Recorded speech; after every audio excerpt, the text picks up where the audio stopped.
Welcome. It's wonderful to see familiar and new faces, especially today, as in my totally biased view, we have another top-notch program for you.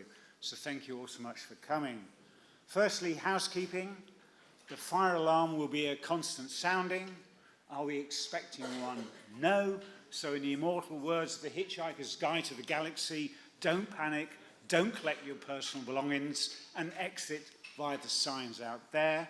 Please assemble in the Duchess Mews outside. Staff will guide you there. And lastly, can you check that your phones are on silent, please?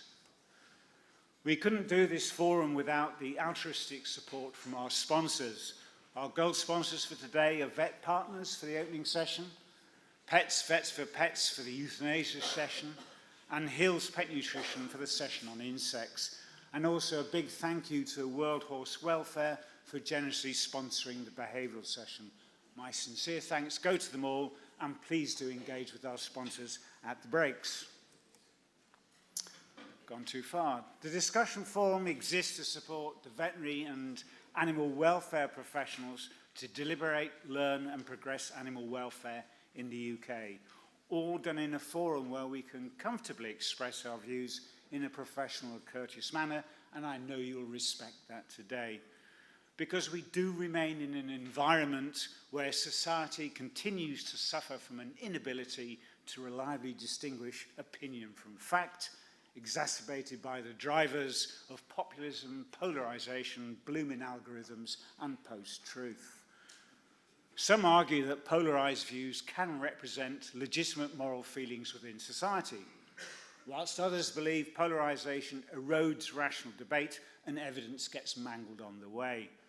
However, we're all on the same side of the fence regards animal welfare, and therefore do such approaches help or hinder those very advances we seek? Do we get stances based on interest rather than actuality? And to me, detail still matters. Last year, there was a lot of reflection over a standpoint of impartiality and neutrality, and how does it go to promote animal welfare? Where should we fall on a bell curve distribution of belligerence to see animal welfare advanced? This is simply one of the best things about our discussion forum. It doesn't half make us listen, and it doesn't half make us think.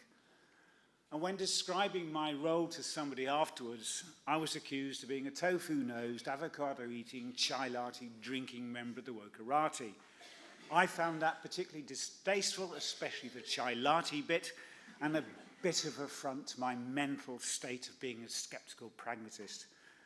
Anyway, my annoyance did subside on the train home as I began to ponder, was Jeremy Bentham woke? However, animal welfare is far too important to get mired in the goo of culture wars, and this very tenuously segues me into the first session of the day on our first lightning talk. The first session, Ethics, Welfare and Law, will underpin much of today's discussions.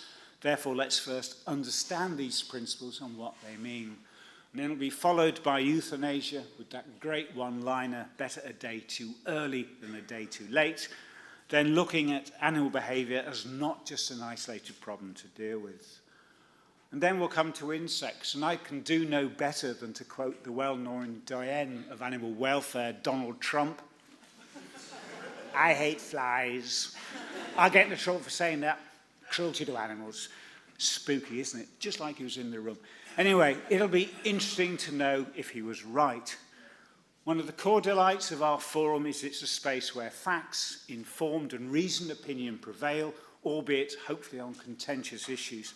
And to get this going, please share your knowledge and experience with us, remembering to challenge your own beliefs to the same critical standard as you're going to challenge somebody else's.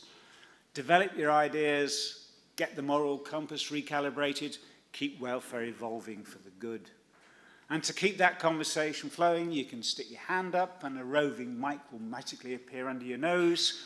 Alternatively, if you're uncomfortable talking out loud or trip over your words like me, then Slido is available.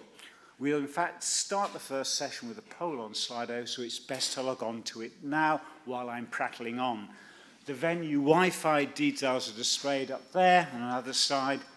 Please scan the QR code or go to slido.com on your phone. The event code is AWF24, and it's fairly intuitive from then on. On Slido, you'll also be able to like questions you agree with, and these will work their way up the list. We'll try to answer as many as possible. To help with this, some of our trustees will act as moderators, so if many questions are basically the same issue, they will send the chair a single version, so please don't be offended if the exact wording of your question doesn't appear. And of course, X, or X-Twitter, whichever the right word is there to keep the conversation going. Talk to your fellow delegates and the AWF team. We are purely reliant on people's generosity regarding funding the forum and our research, so do please talk to us if you believe you can help. We do need dosh. I won't use Bob Geldof's succinct phrasing at the moment. I do at this stage want to thank all of our speakers, chairs, researchers. We couldn't exist without you, so thank you. This event is being filmed, so if you want to hide, as you've told people you're going to be somewhere else, take a seat on one of the back rows or assiduously examine your shoes throughout the proceedings. We also have a photographer here somewhere, so please, unlike me, smile sweetly and knowledgeably. Without further ado, may I introduce our chair for the first session, Madeleine Campbell, who's Professor of Veterinary Ethics at Nottingham University. Maddie is a Royal College and European recognised specialist in veterinary ethics, and amongst other things is the current chair of the BVA's Ethics and Welfare Advisory Panel, and also of the government's Animal Welfare Committee. How does she manage it all? I don't know. I'm exhausted just reading about it. I'm going to hand over to you, Maddie. Thank you.